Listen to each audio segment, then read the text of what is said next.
अस्सलाम वालेकुम। 2 दिन पहले एक सोशल मीडिया पे वीडियो वायरल हुई जिसमें देखा जा सकता है कि एक फायर बॉल है जो कि ऊपर आसमान की तरफ जा रहा है और लोग उसकी वीडियो बना रहे हैं। तो सोशल मीडिया पे ये क्लेम किया गया है कि ये वीडियो दरअसल सूरज की है, जो कि चाइना ने अपना सूरज लॉन्च किया आसमान पे और ये उसकी वीडियो है। अच्छा, बात सोशल मीडिया तक रहती, यूट्यूब चैनल्स तक रहती तो ठीक था, लेकिन हमारे एक बड़े न्यूज़ चैनल यानी 92 न्यूज़ ने भी ये खबर शाया कर दी, अपने मेन मीडिया पे शेयर कर दी कि चाइना ने अपना सूरज लॉन्च कर दिया है। लेकिन बाद में ये डिबंक भी हो गई कि ये कोई सूरज लॉन्च नहीं किया गया है, बल्कि ये चाइना के स्पेस स्टेशन से एक रॉकेट लॉन्च किया गया था और ये उसकी वीडियो थी। लेकिन अगर आप सर्च करें गूगल के ऊपर तो वाकई चाइना एक आर्टिफिशियल सन बना रहा है। और वो आर्टिफिशियल सन क्या है?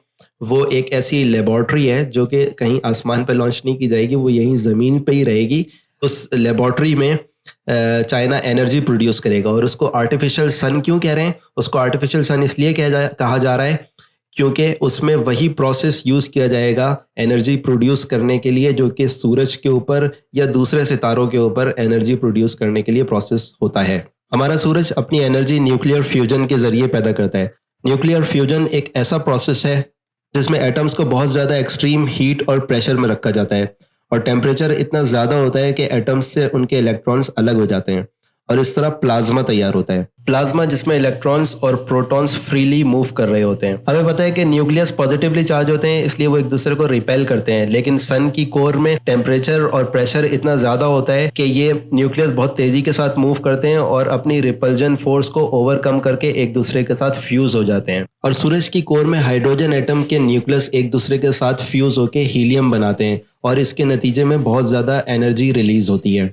क्योंकि सूरज बहुत ज़्यादा मैसिव होता है, इसलिए उसकी कोर में बहुत ज़्यादा प्रेशर होता है और उस प्रेशर की वजह से हीट जनरेट होती है और वो हीट और वो प्रेशर ये दोनों मिल के हाइड्रोजन के जो एटम्स हैं उनको स्क्वीज करके फ्यूज करा देते हैं। इस तरह सूरज के ऊपर फ्यूजन रिएक्शन होता है जिसके नतीजे में बहुत ज़्यादा एनर्जी प्रोड्यूस होती है जो कि रोशनी की फॉर्म में खारिज हो जाती है। तो अब इसी प्रोसेस को यूज़ करके यानी न्यूक्लियर फ्यूजन का जो प्रोसेस है इसको यूज़ करके चाइना, बल्कि ये काम आज से 70 साल पहले से इस काम के लिए कोशिश की जा रही है, साइंसदान तैयारी कोशिश कर रहे हैं कि न्यूक्लियर फ्यूजन के ज़रिए से एनर्जी प्रोड्यूस की जाए। और जो चाइना का आर्टिफिशियल सन जिसको कहा जा रहा है वो भी दरअसल इसी प्रोसेस के ज़रिए न्यूक्लियर फ्यूजन के ज़रिए एनर्जी प्रोड्यूस करने की कोशिश कर रहा है। आपको चाइनीज़ न्यूक्लियर फ्यूजन रिएक्टर का डिज़ाइन नज़र आ रहा है।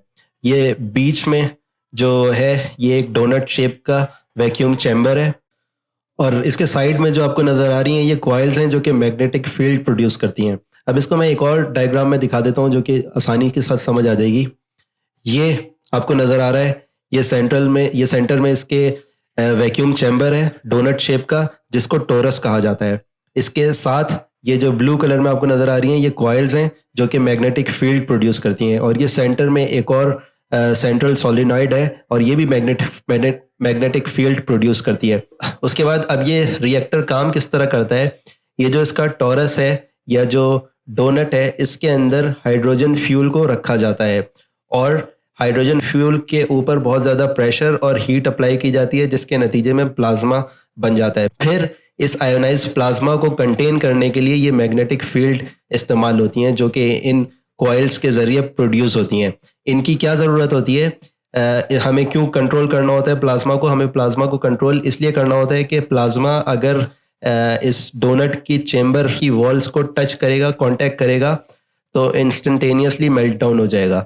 इस वजह से उससे बचाने के लिए हमें कंट्रोल करना होता है इस प्लाज्मा को कि वो इस चेम्बर की वॉल्स से ना टकरा सके। हम इस प्लाज्मा को इस डोनट शेप टोरस के अंदर कंटेन रखते हैं और इसके जो पार्टिकल्स हैं वो एक दूसरे के साथ कोलाइड करना शुरू करते हैं। कोलाइड करते करते उनका टेम्परेचर बढ़ना शुरू होता है, वो हीट अप होते हैं। उसके बाद हम एडिशनली एक्सटर्नल मेथड्स के ज़रिए भी हीट अप्लाई करते हैं और इसका टेम्परेचर हम 150 मिलियन से लेकर 300 मिलियन डिग्री सेंटीग्रेड तक ले जाते हैं। इतना टेम्परेचर जब रीच हो जाता है उसके बाद जो वो पार्टिकल्स हैं वो इतने ज़्यादा एनर्जाइज हो जाते हैं कि वो एक दूसरे की रिपल्जन फोर्स को ओवरकम करके फ्यूज होना शुरू हो जाते हैं। जैसा हमने सूरज में देखा था कि जो पार्टिकल्स हैं हमें उनको इतना ज़्यादा एक्सेलरेट करना होता है, उनको इतना ज़्यादा वेलोसिटी को बढ़ाना होता है कि वो अपनी रिपल्जन फोर्स को ओवरकम करके एक दूसरे के साथ फ्यूज कर जाएं, जिसके नतीजे में एनर्जी जनरेट होती है, जिसको हम कैप्चर करके अपने इस्तेमाल में ला सकते हैं। आर्टिफिशियल सन के अलावा चाइना एक आर्टिफिशियल मून भी बना रहा है, और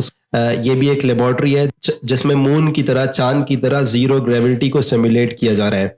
और ये क्यों किया जा रहा है? क्योंकि चाइना चाहता है कि 2030 तक वो अपने एस्ट्रोनॉट्स को चांद पे लैंड करवाए।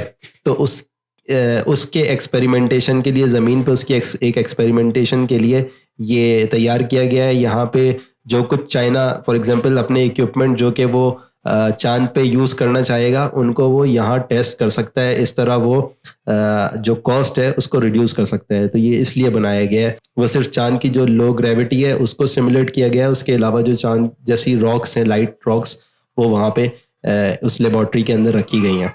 अगर आपको ये वीडियो पसंद आई है और आप चाहते हैं कि मैं मज़ीद ऐसी वीडियोस बनाऊं, तो इस चैनल को सब्सक्राइब करें और इस वीडियो को लाइक करें और इस चैनल को सब्सक्राइब करें।